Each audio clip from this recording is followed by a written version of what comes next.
ذی الحج کے مہینے کی کتنی شان ہے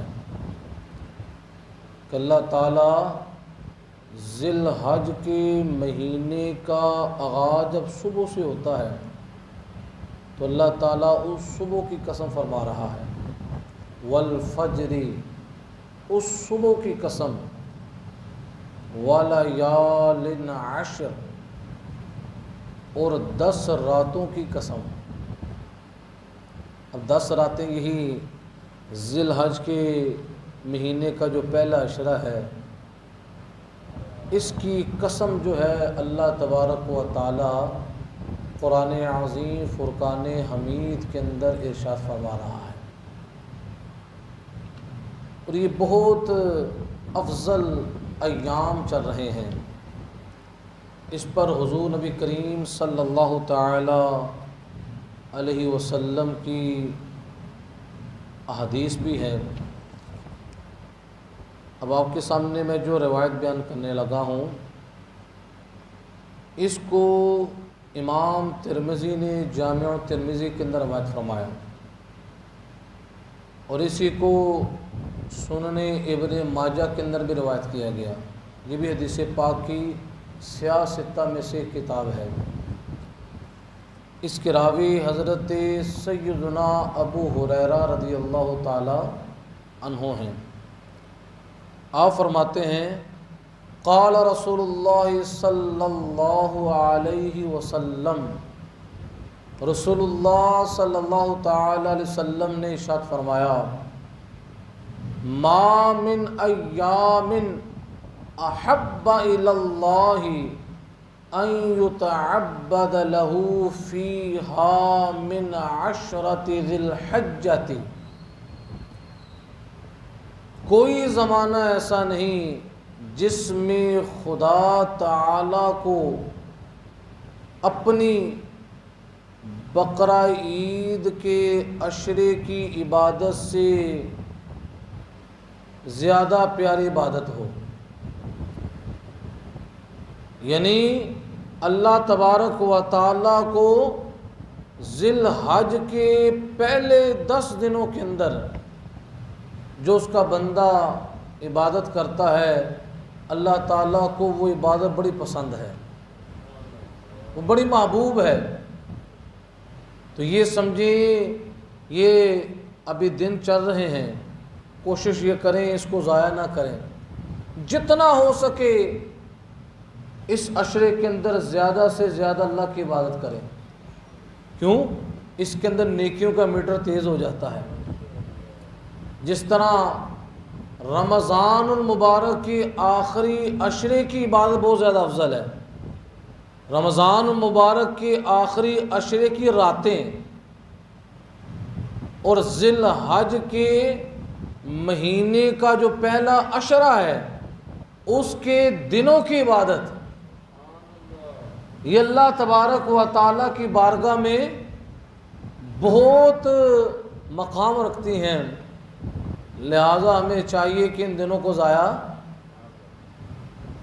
فرضی عبادت تو کرنی ہے، فرائض کے ساتھ ساتھ نوافل کی کثرت کریں، صدقہ و خیرات کی کثرت کریں، اللہ تبارک و تعالیٰ کی بارگاہ کے اندر اس کے بندوں کے ساتھ خیر خواہی کر کے اللہ کو خوش کریں، اپنے رشتہ داروں کے ساتھ صلہ رحمی کر کے اللہ کو راضی کرنے کی کوشش کریں۔ جتنے بھی اس عشرے کے اندر عبادت ممکن ہو سکے زیادہ سے زیادہ وہ ہم کریں۔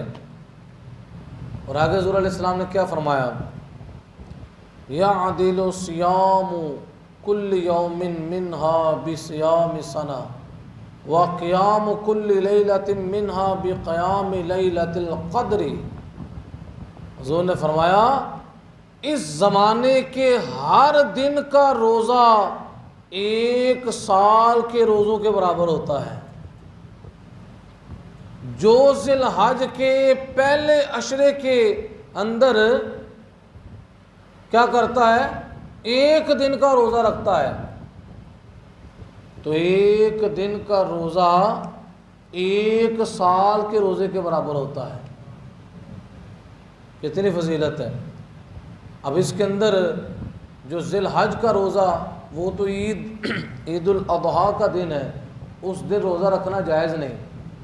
اس کا مطلب ہے یکم ذی الحج سے لے کر جو دن جن کے اندر روزہ رکھنے کی شریعت نے کیا دی ہے، اجازت دی ہے، ان کے اندر روزہ رکھا جائے گا۔ اور اگر کوئی روزہ رکھتا ہے تو ہر روزے کے بدلے اللہ تبارک و تعالی 1 سال کے روزے کا ثواب عطا فرمائے گا۔ خدا فرمایا اس کی ہر رات کا قیام شب قدر کے قیام کے برابر ہے۔ یعنی جو بندہ یہ جو دن چل رہے ہیں، ان دنوں کی راتوں کے اندر شب بیداری کرتا ہے، تو ایسے ہی ہے کہ جس طرح لیلۃ القدر کے اندر اس نے شب بیداری کی۔ اور لیلۃ القدر کی شان کیا ہے؟ اللہ رب العزت قرآن میں فرماتا ہے تنزل الملائکۃ والروح فیہا، اس کے اندر فرشتے اترتے ہیں، بالخصوص جناب جبرائیل اترتے ہیں۔ اس کے اندر عبادت کرنا 1000 مہینوں سے افضل ہے، 1000۔ تو لہٰذا اللہ تبارک و تعالیٰ نے حضور کی امت پر کیسا کرم فرمایا کہ رمضان المبارک کے مہینے کے اندر یہ پیکج 1 رات کو ملتا ہے، 1 رات کو ملتا ہے کہ اگر شب قدر کے اندر بندہ عبادت کرتا ہے تو اللہ تعالیٰ 1000 مہینوں کے مطابق ثواب عطا فرماتا ہے۔ لیکن ذی الحج کے پہلے عشرے کی شان یہ ہے کہ اگر روزانہ بندہ رات کو شب بیداری کرے تو اس کو ہر رات شب بیداری کرنے کا ثواب جو ہے وہ لیلۃ القدر کے مطابق ملے گا۔ یعنی کتنا بڑا اجر و ثواب ہے ان ایام کے اندر خصوصیت کے ساتھ اللہ کی عبادت کرنا۔ تو نبی علیہ السلام فرماتے ہیں اس کے ہر دن کا روزہ رکھنا 1 سال کے روزے کے برابر ہے، اور ہر رات کے اندر قیام کرنا نبی علیہ السلام فرماتے ہیں وہ شب قدر کے قیام کے برابر ہے۔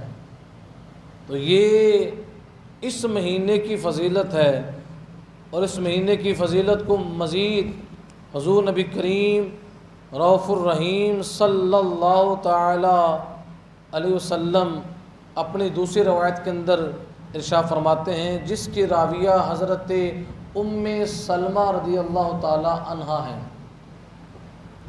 اور یہ جو روایت ہے یہ مسلم شریف کے اندر ہے۔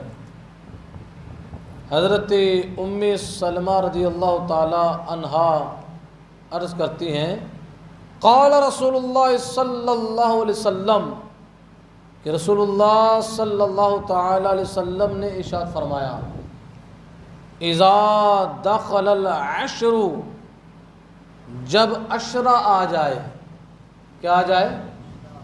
عشرہ 10 دنوں پر مشتمل ہوتا ہے، اور کون سا عشرہ آ جائے؟ ذی الحج کا عشرہ آ جائے، یعنی جب ذی الحج کا چاند نظر آ جائے اس کے پہلے 10 دن کو کیا کہا جاتا ہے؟ ذو الحج کا عشرہ۔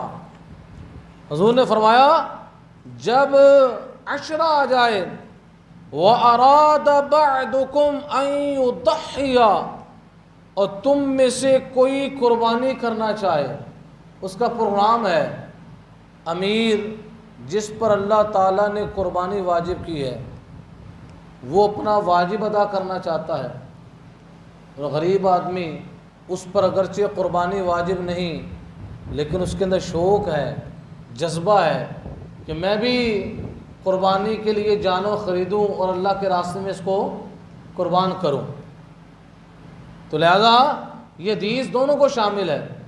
حضور نے فرمایا جب ذی الحج کا عشرہ آ جائے اور تم میں سے بعض کا ارادہ قربانی کرنے کا ہو تو وہ کیا کرے؟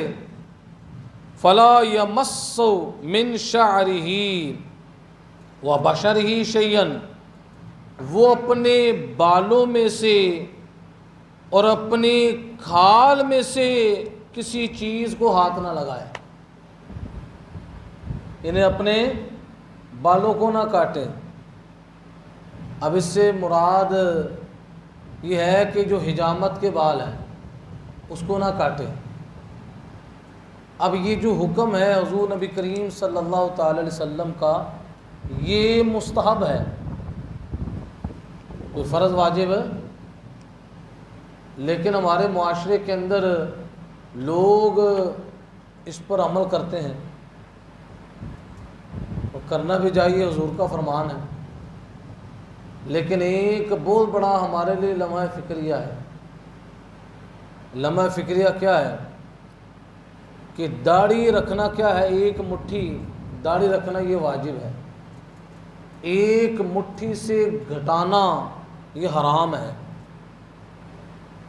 جائے بندہ کلین شیو کر دے، بالکل داڑھی صاف کر دے، داڑھی بھی صاف ہے اور مونچھیں بھی کیا ہے، صاف ہے۔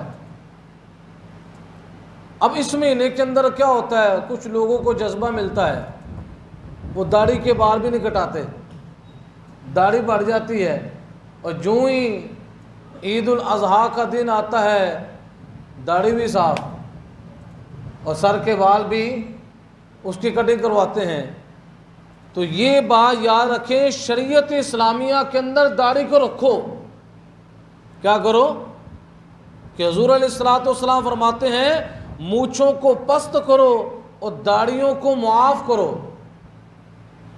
داڑھیوں کو معاف کا مطلب ہے اس کو کاٹو مت، اور حضور علیہ السلام فرماتے ہیں میرے دشمنوں جیسا چہرہ مت بناؤ، میرے دشمنوں جیسا چہرہ۔ تو یہ مسلمان کے لیے لمحہ فکریہ ہے کہ جس سنت کو حضور نبی کریم صلی اللہ تعالی علیہ وسلم نے اپنے چہرے پر سجایا، حضور کا غلام ہو، حضور کا عاشق ہو، حضور پر درود و سلام پڑھنے والا ہو، وہ تو حضور علیہ الصلوۃ والسلام کی ایک ایک ادا کو اپنائے گا کہ میرے آقا علیہ الصلوۃ والسلام نے اس ادا کو اپنایا تو میں بھی حضور کی ادا پر عمل کروں۔ لہٰذا ہمیں چاہیے کہ زندگی بڑی مختصر ہے، اور اس مختصر سی زندگی کے اندر ہمیں چاہیے کہ وہ کام نہ کریں جس سے اللہ بھی ناراض ہو اور اللہ کا نبی بھی۔ تو یہاں پر مراد کیا ہے، حضور نے فرمایا تو اپنے بال اور کھال کو بالکل ہاتھ نہ لگائے۔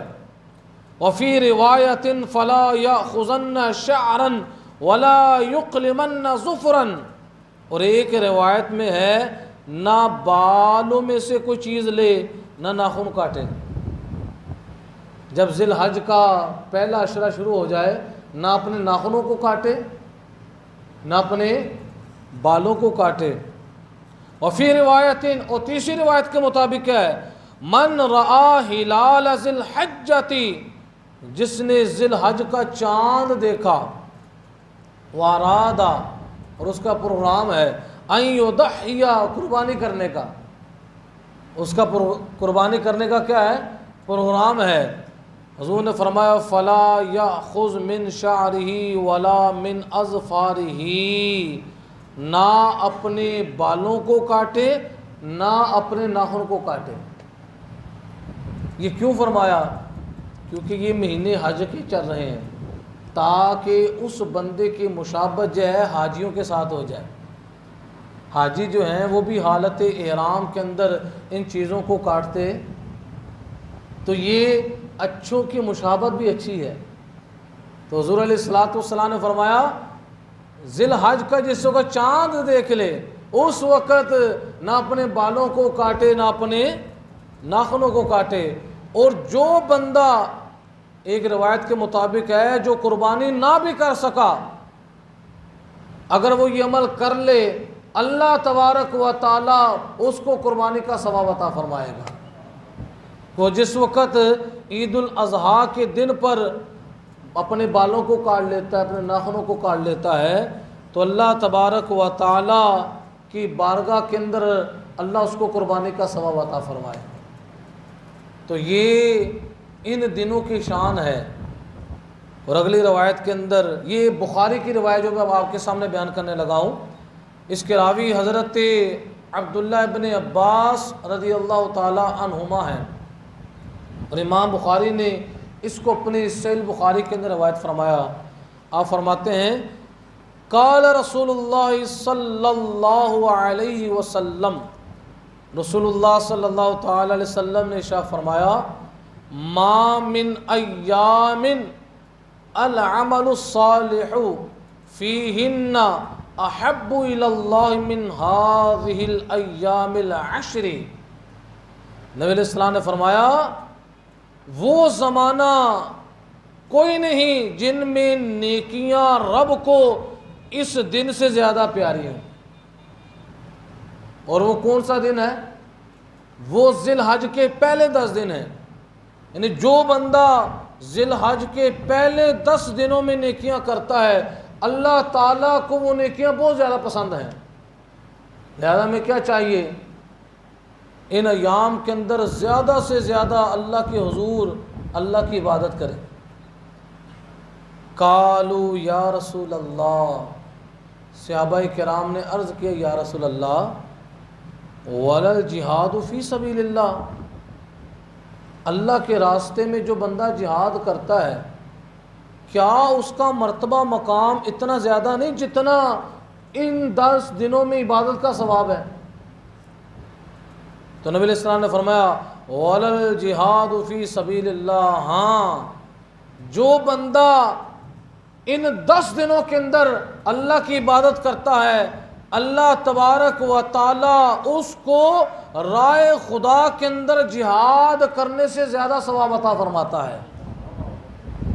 اب راہ خدا کے اندر جہاد کرنا کتنا عظیم کام ہے۔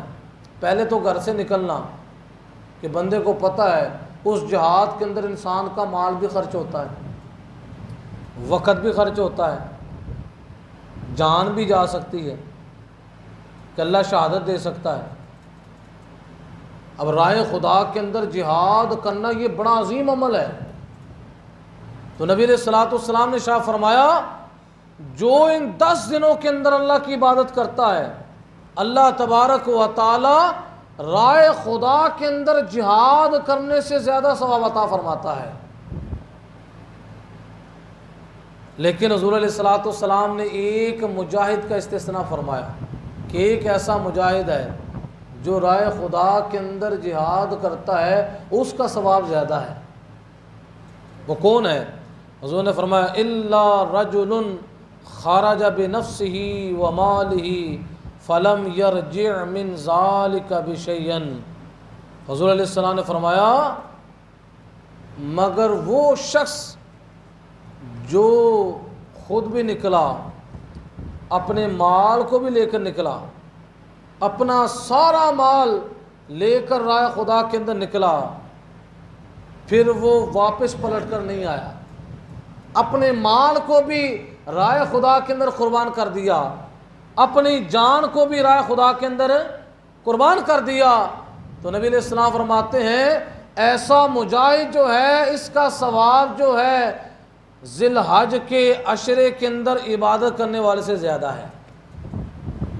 وگرنہ جو ذی الحج کے پہلے عشرے کے اندر اللہ کی عبادت کرتا ہے تو اللہ تعالیٰ اس کو عبادت کا بہت زیادہ ثواب عطا فرماتا ہے، اور وہ عبادت جو ہے اللہ کی بارگاہ میں بڑی محبوب اور مقبول ہوتی ہے۔ اسی طرح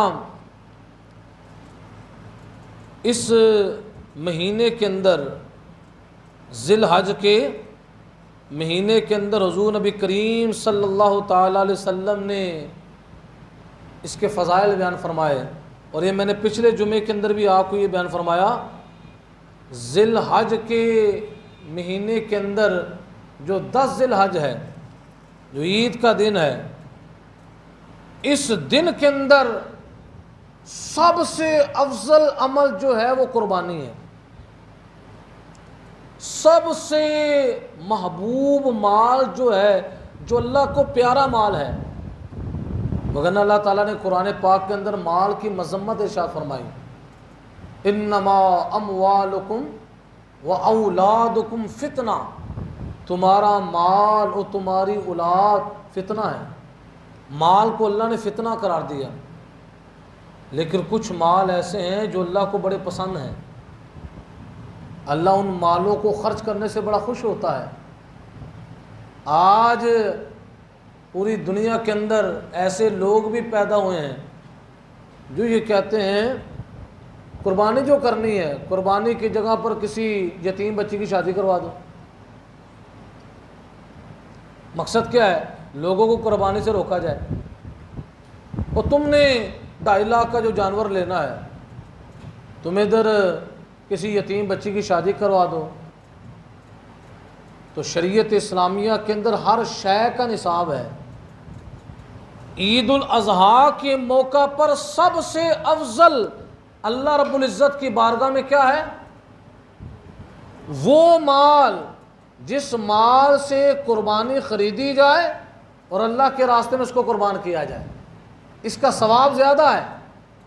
یہ شیطان جو ہے دلوں کے اندر غلط باتیں ڈالتا ہے، اور کئی بندے وہ قربانی سے رہ جاتے ہیں۔ جب ان سے پوچھا جائے یار اس مرتبہ آپ نے قربانی نہیں کی، اور یار رشتہ داروں کے اندر ایک بچی کی شادی تھی، میں نے سارے پیسے ادھر ہی دے دیے، انشاءاللہ اللہ خیر کرے اگلے سال پھر قربانی کر لیں گے۔ اس کو یہ پتہ نہیں کہ وہ قربانی کو چھوڑ کر گناہ گار ہوا ہے۔ اب میں یہ آپ کے سامنے روایت بیان کرتا ہوں۔ اس روایت کی راویہ حضرت سیدہ عائشہ صدیقہ طیبہ طاہرہ رضی اللہ تعالی عنہا ہیں، مومنوں کی ماں۔ آپ فرماتی ہیں قال رسول اللہ صلی اللہ تعالی علیہ وسلم، رسول اللہ صلی اللہ تعالی علیہ وسلم نے ارشاد فرمایا، ما عمل ابن آدم من عمل یوم النہر، کہ حضور نے فرمایا انسان بقرہ عید کے دن کوئی ایسی نیکی نہیں کرتا جو خون بہانے سے خدا کو زیادہ پیاری ہو۔ یعنی سب سے اللہ کی بارگاہ میں محبوب عمل کیا ہے؟ جانور کا خون بہانا، جانور کا۔ اور قربانی سے مقصود و مطلوب خون بہانا ہے، گوشت نہیں ہے۔ گوشت تو ضمناً حاصل ہو جاتا ہے، باقی جتنی بھی چیزیں ہیں وہ ضمناً حاصل ہو جاتی ہے، اور یہ بھی حضور کی امت پر کرم ہے۔ وگرنہ پہلی شریعتوں کے اندر قربانی جب ہوتی تھی، اگر قربانی قبول ہو جاتی تھی تو ہوتا کیا تھا؟ آسمان سے آگ آتی تھی اور اس کو جلا دیتی تھی۔ لیکن کتنا کرم ہے، بندہ قربانی کر بھی رہا ہے، ساتھ ساتھ اس کا گوشت بھی کھا رہا ہے، گوشت کو اپنی دوستوں کے اندر، اپنے رشتہ داروں کے اندر بانٹ رہا ہے۔ یعنی ایک قربانی سے کتنے کتنے فائدے حاصل ہو رہے ہیں۔ تو یہاں پر حضور علیہ الصلوۃ والسلام فرماتے ہیں کہ بقرہ عید کے دن کوئی ایسی نیکی نہیں جو انسان کرتا جو خون بہانے سے خدا کو زیادہ پیاری ہو، اور باقاعدہ اس کے اجر و ثواب کے فضائل احادیث کے اندر ہے کہ جس وقت قربانی کرنے والا قربانی کر رہا ہو اس کے لیے مستحب ہے کہ وہ جانور کے قریب کھڑا ہو، اپنے جانور کے۔ جس وقت اس کے گردن پر چھری چلتی ہے تو اللہ تعالیٰ قربانی کرنے والے کے گناہوں کو معاف فرماتا ہے۔ اور آج کچھ لوگ کہتے ہیں او یار مجھ سے قربانی دیکھی نہیں جاتی۔ کیوں نہیں دیکھی جاتی؟ اپنے دل کو مضبوط کرو۔ اور قربانی یہ جہاد کی پریکٹس ہے، ابھی تو جہاد کرنا ہے، ابھی تو کافروں سے جہاد کرنا ہے مسلمانوں نے۔ تو یہ قربانی کا سسٹم جو رکھا گیا ہے اسی وجہ سے رکھا گیا ہے تاکہ انسان کے دل کے اندر پختگی آئے کہ میں نے اللہ اور اس کے رسول کے حکم کے مطابق کسی چیز کی پرواہ، کہ وہ جانور جس کو اس نے پالا ہے اس کے ساتھ اس کو محبت ہو گئی ہے، اس کے ساتھ اس کو پیار ہو گیا ہے۔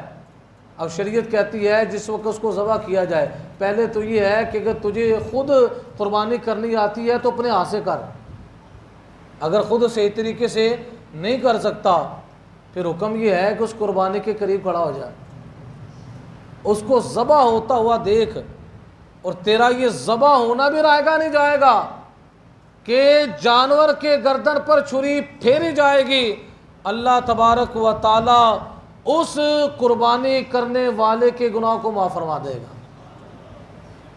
تو کتنی برکتیں ہیں۔ حضور فرماتے ہیں سب سے محبوب عمل جو ہے اللہ رب العزت کی بارگاہ میں قربانی کے دن، وہ کون سا ہے؟ خون بہانا۔ اور آگے شاہ فرمایا وَإِنَّهُ لَيَأْتِي يَوْمَ الْقِيَامَةِ بِقُرُونِهَا وَأَشْعَارِهَا وَأَظْلَافِهَا۔ حضور نے فرمایا یہ قربانی قیامت میں اپنے سینگوں، بالوں اور کھروں کے ساتھ آئے گی۔ کس کے ساتھ آئے گی؟ آج بکرا جو ذبح کر رہا ہے اس کو پتہ ہو یہ تو میری جنت کی سواری ہے۔ یہ کیا ہے؟ یہ جنت کی سواری ہے۔ قیامت والے دن یہی سواری جو ہے پل صراط پر کام آئے گی، اس پر کام آئے گی۔ اب آپ مجھے بتائیں جو لوگ کہتے ہیں یار اس موقع پر جہیز میں دے دوں، تو وہ سواری سے رہ گئے۔ سواری ملے گی؟ سواری کس کو ملے گی؟ جو عید الاضحیٰ کے موقع پر قربانی کرے گا، اللہ تبارک و تعالیٰ اسی جانور کو پل صراط پر اس کے لیے سواری بنا دے گا۔ لیکن جو یہ پروپوگنڈے کا شکار ہو جائے وہ کوئی بات نہیں میں قربانی نہیں کرتا، سارا پیسہ جو ہے وہ کسی یتیم بچی کی شادی میں لگا دیتا ہوں یا کسی غریب آدمی کو دے دیتا ہوں، انشاءاللہ اللہ تعالیٰ مجھے قربانی کا ثواب دے دے گا، اس کو قربانی کا ثواب نہیں ملنا۔ بلکہ سب سے افضل کام کیا ہے کہ عید الاضحیٰ کے موقع پر کیا کرے؟ قربانی کرے، خون بہائے۔ پھر اس کے ساتھ فضیلت کیا ہے کہ نبی علیہ السلام فرماتے ہیں قیامت کے دن اللہ تعالیٰ اس جانور کو لے کر آئے گا کہ اپنے بالوں کے ساتھ، سینگوں کے ساتھ، کھروں کے ساتھ آئے گا۔ اور آگے میرے آقا علیہ السلام نے فرمایا وَإِنَّ الدَّمَ لَيَقَعُ مِنَ اللَّهِ بِمَكَانٍ قَبْلَ أَن يَقَعَ بِالْأَرْضِ فَطِيبُوا بِهَا نَفْسًا۔ حضور نے فرمایا اور خون زمین پر گرنے سے پہلے اللہ تعالیٰ کے ہاں قبول ہو جاتا ہے۔ اللہ تعالیٰ کے ہاں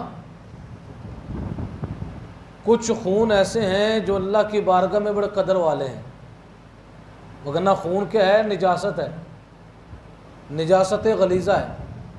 قرآن فرماتا ہے انما حرم علیکم المیتۃ والدم، اللہ نے مردار کو، خون کو حرام کیا ہے، نجاست غلیظہ ہے۔ لیکن کچھ خون ایسے ہیں کہ جو اللہ کی بارگاہ میں بڑے پسندیدہ ہیں۔ یہ قربانی کا خون جو ہے اللہ کی بارگاہ میں پیش ہوتا ہے۔ شہید کے جسم سے جو خون نکلتا ہے حضور علیہ الصلوۃ والسلام کی شریعت فرماتی ہے اس کو اسی حالت کے اندر دفن کیا جائے۔ جس وقت وہ قیامت والے دن اٹھے گا اس کے زخموں سے کستوری کی خوشبو آئے گی، یعنی اتنی اس کے خون کی ویلیو ہے۔ کیوں؟ یہ وہ ہے جو راہ خدا کے اندر شہید ہوا۔ اسی طرح وہ بکرا یا وہ گائے جس کو اللہ کے راستے میں ذبح کیا گیا، اللہ کی رضا کے لیے کیا گیا، تو میرے آقا علیہ السلام فرماتے ہیں زمین پر ابھی گرا نہیں ہے، گرنے سے پہلے اللہ کے ہاں یہ قبول ہو جاتا ہے۔ کیا ہو جاتا ہے؟ اور آگے حضور نے کیا فرمایا؟ فَطِيبُوا بِهَا نَفْسًا، لہذا قربانی کو خوش دلی سے کیا کرو، بوجھ نہ سمجھو یار اس مرتبہ قربانی بڑی مہنگی ہوگی۔ لوگ کہتے ہیں نا یار مہنگائی کا دور ہے، قربانی بڑی مہنگی ہو گئی، ایک جانور پہلے 1.5 لاکھ کا ملتا تھا اب وہ 2.5 اور 3 تک پہنچ گیا ہے۔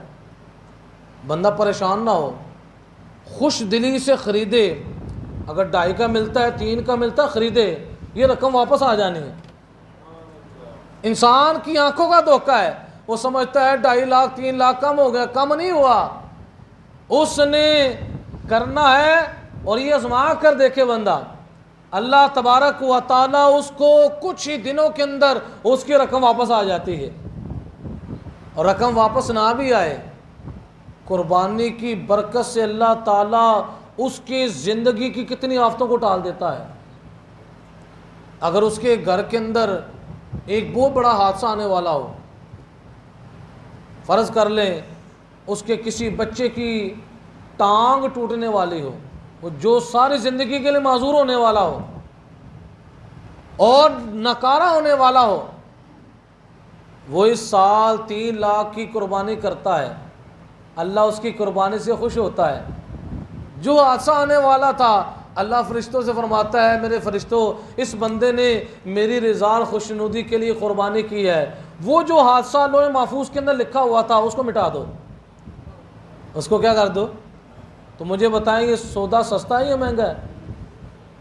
تو آئندہ کے بعد کبھی ایسی بات منہ سے نہیں کہنی کہ یار جتنا ہو سکے انسان جتنے زیادہ پیسے خرچ کر کے قربانی کے اندر ڈالتا ہے، وہ پیسے اس کے لیے ایک ایک روپیہ اس کے لیے قیمتی ہے، اس کے ایک ایک روپے کا مول پڑتا ہے اللہ کی بارگاہ میں۔ لیکن اس موقع پر آ کر بندہ کوشش ہوتی ہے یار پیسے میں مزید بچاؤں، میں مزید اس کو بچاؤں، اور لیکن جس وقت شیطانی کاموں میں پیسے خرچ کرنے کی باری آتی ہے تو لوگ کہتے ہیں جناب پیسوں کی آنے پرواہ نہیں کرنی، جتنا پیسہ آپ کہیں گے آپ کو پیسہ دیں گے، لیکن یہ کام اچھا ہونا چاہیے۔ شادی کے موقعوں پر لوگ اتنے سخی بن جاتے ہیں، اتنے امیر سے امیر تر بن جاتے ہیں کہ وہ ناجائز رسومات جس کی شریعت اجازت نہیں دیتی، اللہ کا رسول ناراض ہوتا ہے، اللہ ناراض ہوتا ہے، تو وہی لوگ جو قربانی کے موقع پر کہتے ہیں یار مہنگائی بڑی ہو گئی ہے، کیا ہو گئی ہے، حالات بڑے ٹائٹ ہو گئے ہیں، اسی بندے کو اس موقع پر دیکھیں جب اپنے بچے یا بچی کی شادی کر رہا ہے تو وہ یہ کہتا ہے شادی ہال بک کروانے کے لیے گیا ہے۔ اب شادی جو ہے وہ عام شادی ہالوں کے اندر بھی ہو سکتی ہے، لیکن اس کی کوشش ہوتی نہیں بڑا ہال ہو جس کے اندر فلاں فلاں سہولیات ہوں، یہ بھی ہو تاکہ آنے والے مہمانوں کو پتہ چلے کہ شادی ہال کا اہتمام بڑے اعلیٰ سے اعلیٰ طریقے سے کیا ہے۔ حالانکہ شادی کرنا چاہے تو بندہ عام طریقے سے بھی کر سکتا ہے، لیکن اس موقع پر ساری غربت کے پہاڑے ختم ہو جاتے ہیں، اور جب شریعت کی بات آتی ہے، اللہ کے راستے میں دینے کی بات آتی ہے، تو اس کا مطلب کیا ہوا؟ اس کا مطلب پھر یہ نکلتا ہے لوگوں کے ہاں اللہ اور اس کے رسول کے احکامات کی ویلیو نہیں ہے، احکامات کی۔ اور جب اپنے بچے کی سالگرہ کی باری آئے تو انسان چاہتا ہے اچھے سے اچھے کھانا بنائے، اور جب اللہ کے راستے میں حضور علیہ السلام کے میلاد کی بات آ جائے یا اللہ کے راستے میں دینے کی بات آ جائے تو پھر بندہ بھلا کیا کہتے ہیں؟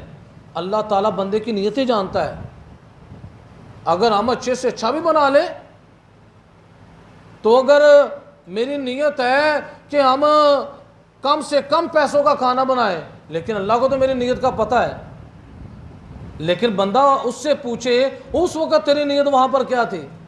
ادھر نمود و نمائش کی تھی کہ بچے کی سالگرہ کر رہا ہوں، زیادہ سے زیادہ اچھے سے اچھے کھانے بناؤں تاکہ لوگوں کو پتہ چلے اس نے اپنے بچے کی سالگرہ پر کتنا اہتمام کیا۔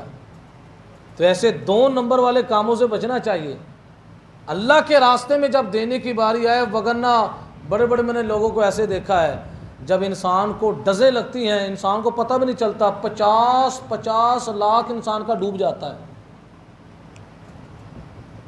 50 لاکھ انسان کا پتہ بھی نہیں چلتا، دنوں کے اندر کوشش بھی کرتا ہے وہ مجھے 50 لاکھ واپس میرا آ جائے، ملتا نہیں ہے۔ ایسے بعض حالات بن جاتے ہیں انسان حالات کے اندر جکڑ کر وہ چاہتا بھی ہے کہ میرے پیسے واپس آ جائیں۔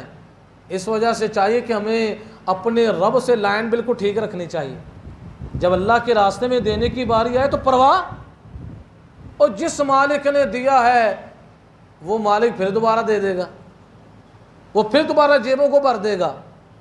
تو نبی علیہ السلام نے فرمایا کہ جو قربانی کا جانور ہے جس وقت اس کی گردن پر چھری چلائی جاتی ہے ابھی خون جو ہے زمین پر گرا نہیں، اللہ رب العزت کی بارگاہ کے اندر پہلے قبولیت کے مقام پر پہنچ گیا۔